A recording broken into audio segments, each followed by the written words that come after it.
Oke, itu kan NU itu, Gus. Saya cukupkan bab ini, nanti jangan sampai saya digugat juga nanti. Kira-kira Refli Harun akan dipanggil oleh Baris Krim Polri nggak ini? Untuk dipanggil pasti, minimal untuk menjadi saksi.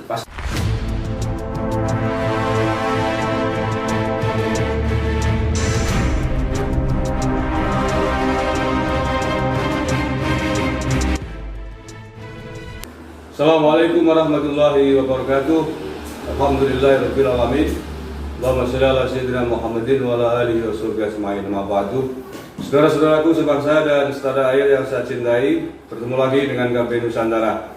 Pada video kali ini kita akan membahas tentang kasusnya Nur Sugik yang hari ini sedang ditahan di Baris Krim Mabes Polri terkait dengan ujaran kebencian dan dugaan pidana atas laporan kader NU terkait dengan hinaannya di video yang ia unggah bersama Refli Harun. Nah, kali ini saya ingin bertanya, ingin membahas kasus tersebut dari sudut hukum, dari sisi hukum. Bagaimana sudah banyak diperbincangkan tentang partnernya Nur Sugik di dalam video itu, yakni Refli Harun. Pakar hukum, dokter hukum yang semua orang sudah tahu. Tetapi kenapa kemudian bisa mengunggah sebuah video yang jelas-jelas secara bahasa hukum ya ada dugaan melanggar hukum. Buktinya ini ya ditangkap dan ditahan oleh Baris Krim Mabes Polri. Nah, untuk membahas hal ini saya akan berbincang-bincang dengan Mas Mapan. Selamat malam, Bung Mapan. Selamat malam, Gus. Sehat? Sehat. Alhamdulillah sehat. Saudara, Bang Mapan ini adalah legal staff dari kantor hukum Nanang Sugiri and Friend di Purwokerto, Kabupaten Banyumas, Jawa Tengah. Nah, saya kira Bang Mapan sudah mengikuti ya berita ini? Kurang lebihnya sudah, Gus. Sudah tahu ya? Saya ibaratkan NU sekarang itu seperti bis umum, supirnya mabuk, kondekturnya teler gitu, keneknya ugal-ugalan, supirnya ugal, keneknya juga begitu, dan penumpangnya itu kurang ajar semua.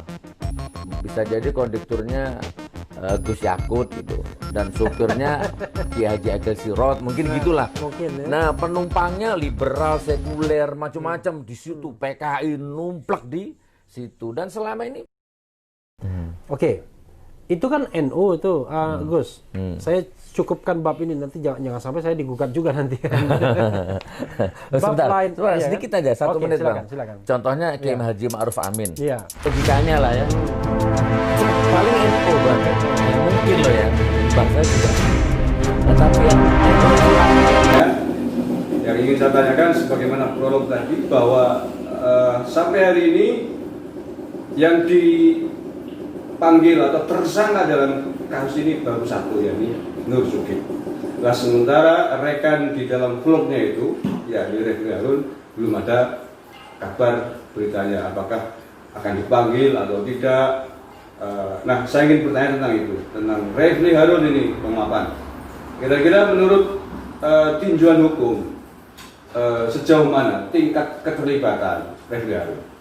Ya, Assalamualaikum warahmatullahi wabarakatuh. Shalom, Om Swastiastu, Namo Buddhaya. Salam sejahtera bagi kita semua. Perkenalkan, saya Riyandi Mapan PS Sinaga SH.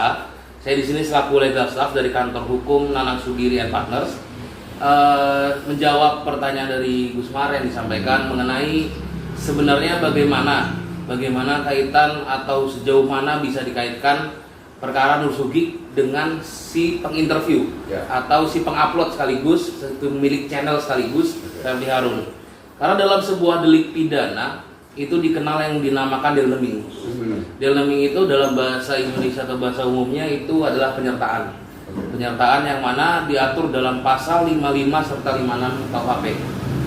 Yang mana penyertaan ini tidak sedikit jenisnya. Penyertaan ini terbagi dalam beberapa jenis. Di pasal 55 ada, di pasal 56 ada.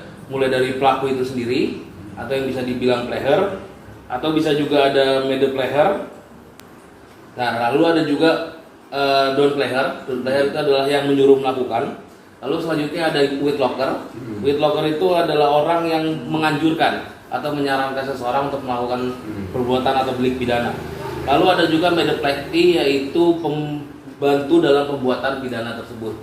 Nah, jadi kalau dari banyaknya jenis-jenis deleming, ya sebenarnya menurut pendapat pribadi saya atau menurut opini pribadi saya, apa yang dilakukan oleh Refli Harun patut diduga ada kemungkinan sudah memenuhi pasal dalam deleming ini.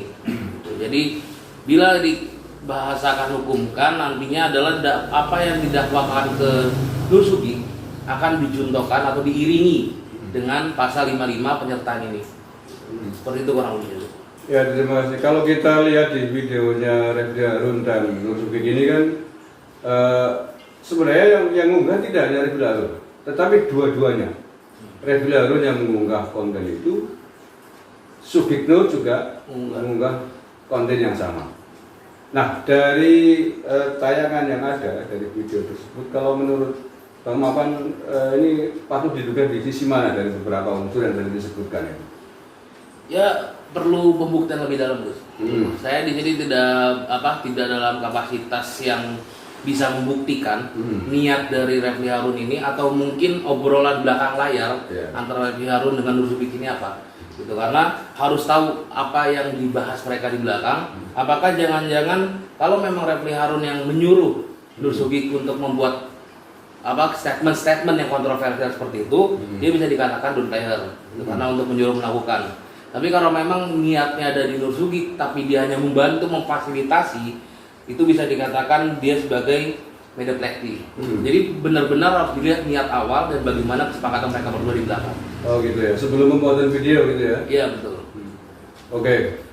Kemudian begini, Refli Harun itu kan pakar hukum ya? Iya. Doktor hukum, bukan ahli hukum biasa-biasa aja ya. Nah, kira-kira mungkin nggak dia tidak tahu bahwa apa yang ada di video itu mengandung unsur pidana? Menurut Anda logis nggak dia nggak tahu?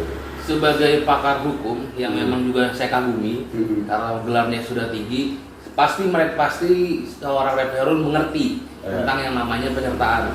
Tapi untuk menilai apakah dia tahu atau dia patut menduga bahwa dia bisa diperkarakan, itu bukan kapasitas saya untuk membahasnya, Bu. Karena menurut saya balik lagi ke bagaimana niat awal dari si Refli Harun ini sendiri.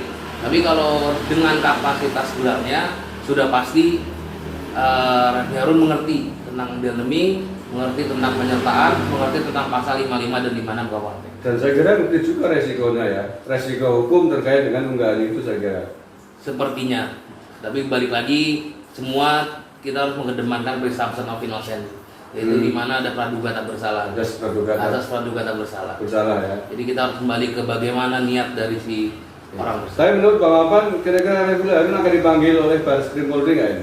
Untuk dipanggil pasti, minimal untuk menjadi saksi. Pasti ya. Tapi untuk peningkatan statusnya diserahkan kembali ke penyidik. Tergantung hasil penyidikan ya. Oke, sahabat-sahabat, saudara-saudaraku sebangsa setanah air, kepastian bahwa Refli Harun akan dipanggil oleh Barreskrim Polri sudah hampir pasti, setidaknya sebagai saksi begitu ya. Hanya kemudian statusnya nanti pasca disidik sebagai apa itu tergantung beberapa hal tadi itu ya. Oke, terima kasih Bang Mapan atas bincang-bincang singkatnya pada malam hari ini. Saya kira ini penting dan mudah-mudahan ini menjadi pelajaran bagi kita semuanya, termasuk dari sisi hukum, agar kita berhati-hati di dalam menggunakan media sosial. Mudah-mudahan ada perkembangan lebih lanjut dan kita akan pantau terus, kita akan kawal kasusnya Nur Sugi di Barreskrim Polri. Terima kasih Bang Mapan telah bersama kami. Assalamualaikum warahmatullahi wabarakatuh.